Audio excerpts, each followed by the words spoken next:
Salam persaudaraan dari Bukit Sandar Matahari Nadalero. Kami menyapamu semua dalam senandung ucap salam dalam Sang Sabda.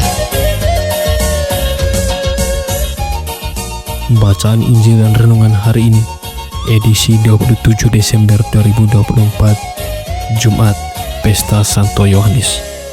Disusun dan dibawakan oleh Frater Piunggei Esfere. Selamat mendengarkan.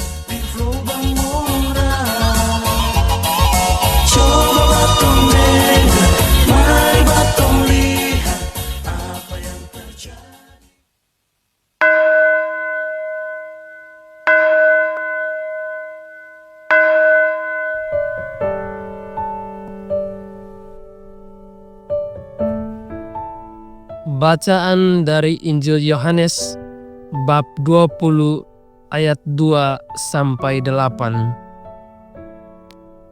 Ia berlari-lari mendapatkan Simon Petrus dan murid yang lain yang dikasihi Yesus dan berkata kepada mereka, "Tuhan telah diambil orang dari kuburnya dan kami tidak tahu di mana ia diletakkan." Lalu berangkatlah Petrus dan murid yang lain itu ke kubur. Keduanya berlari bersama-sama, tetapi murid yang lain itu berlari lebih cepat daripada Petrus, sehingga lebih dahulu sampai di kubur. Ia menjenguk ke dalam dan melihat kain kafan terletak di situ. Namun ia tidak masuk ke dalam. Datanglah Simon Petrus juga menyusul dia dan masuk ke dalam kubur itu. Ia melihat kain kafan terletak di situ, sedangkan kain peluh yang tadinya ada di kepala Yesus tidak terletak dekat kain kafan itu, tetapi terlipat tersendiri di tempat yang lain. Sesudah itu, masuklah juga murid yang lain yang lebih dahulu sampai di kubur itu, dan ia melihatnya dan percaya. Demikianlah sabda Tuhan, terpujilah Kristus.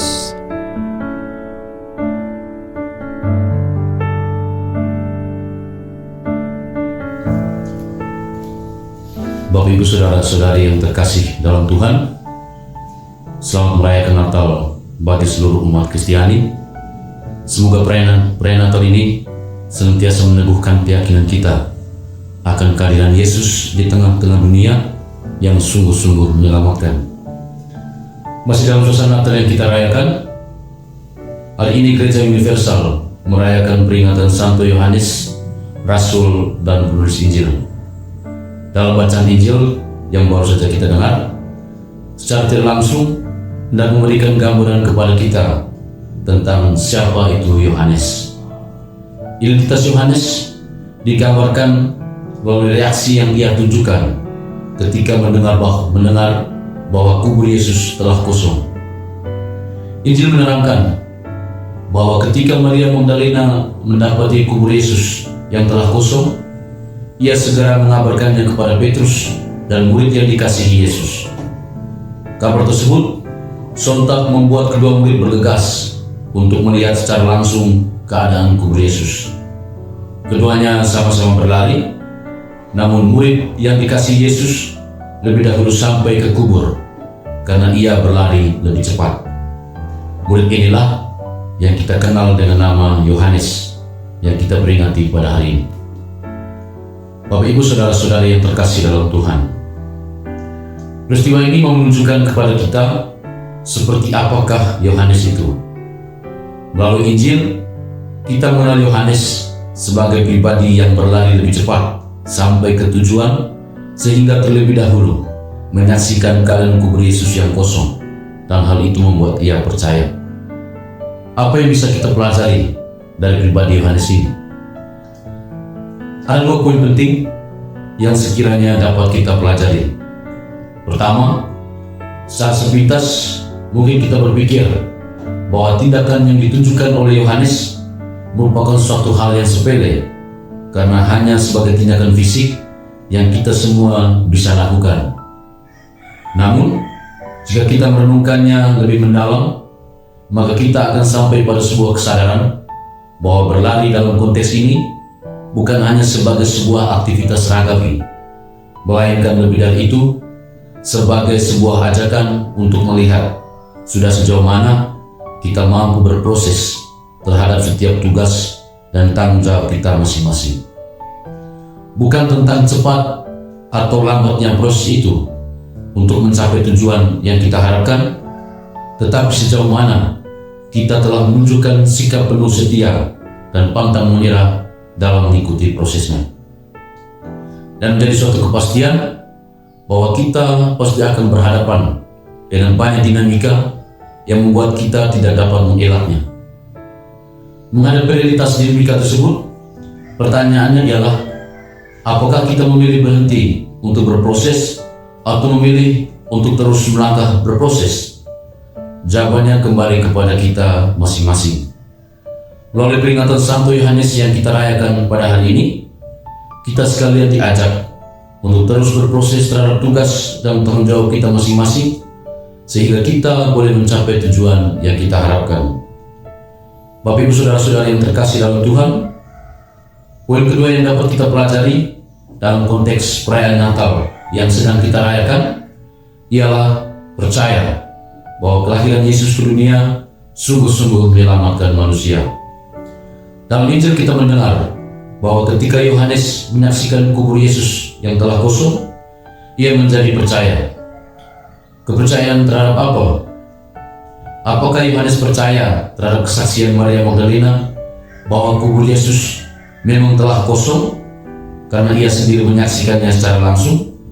Ataukah dia percaya bahwa Yesus telah sungguh-sungguh bangkit? Kita dapat mengatakan bahwa kepercayaan yang muncul dalam diri Yohanes adalah kepercayaan bahwa apa yang dikatakan Maria Magdalena merupakan suatu kebenaran.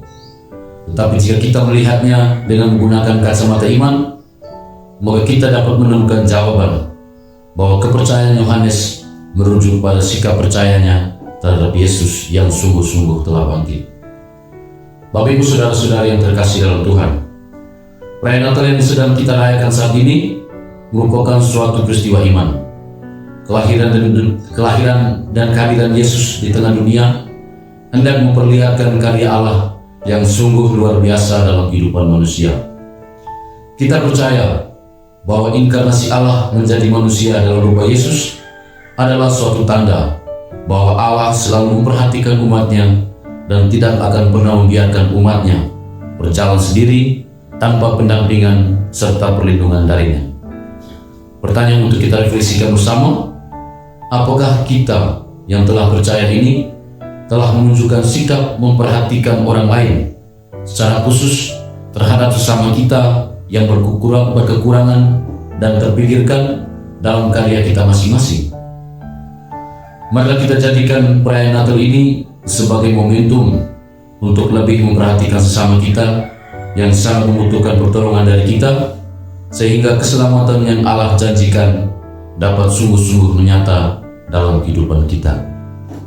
Semoga.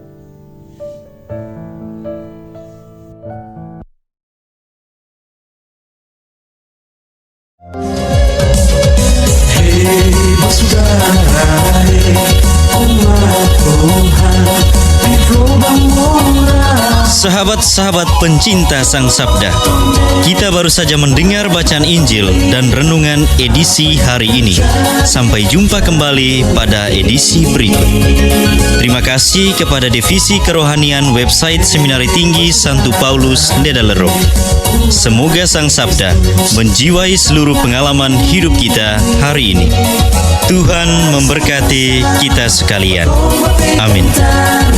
Dalam satu hati, di dalam kasih Yesus.